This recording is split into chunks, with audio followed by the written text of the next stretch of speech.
Good morning. चला बघूया office tiffin challenge. आपल्याला तर माहिती आहे मी कुकिंगचा जॉब करते. चला तर चालत चालत आली आहे दीदीकडे. आपल्याला तर माहिती आहे दीदी ऑफिसला जाते, टिफिन घेऊन जाते. चला बघूया या ऑफिस टिफिनमध्ये काय काय मेनू देत आहे. त्याच्या अगोदर दीदीला ब्रेकफास्ट देत आहे. चहा रेडी झाले, कपात काढले आणि ऑमलेट. चहा, ऑमलेट आणि 2 टोस्ट असा ब्रेकफास्ट दिला दीदीला. चला तर इथे आपले पुलके रेडी होते आणि एक साईड आपला राईस. इथे मी बनवली आहे चिकन कढी. त्याला एकच सिटी काढून घेते कारण की बटाटे ॲड केला. आणि इथे फ्लावरची भाजी रेडी झाली आहे, त्याच्यात कोथिंबीर ॲड केली आणि चिकन कढीसुद्धा रेडी झाले. चला करूया ऑफिस टिफिन पॅक. एक टिफिनमध्ये पॅक केलं स्टीम राईस, त्याच्यासोबत दिले फ्लावर, वटाणा, बटाट्याची मिक्स भाजी आणि घीवाली चपाती. असा एक टिफिन पॅक झाला आहे. बॉटलमध्ये दिली आहे स्वीट लस्सी.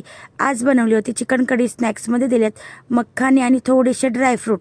चला तर आजचा ऑफिस टिफिन मेनू असा होता. रोजच्या प्रमाणे छान टिफिन वगैरे पॅक करून घ्या, स्वतः क्लीन करून जात आहे मी दुसऱ्या जॉबवरती. तर तुमची कमेंट खूप छान छान येते आणि तुम्ही छान प्रकारे मला सपोर्ट करत आहात. त्याचप्रमाणे माझ्या यूट्यूब चॅनल देखील खूप सारा सपोर्ट करा. इथे मी यूट्यूब चॅनल मेन्शन केलं, अर्चना धोत्रे फूड रेसिपी. चला तर भेटूया नेक्स्ट व्हिडिओमध्ये. बाय.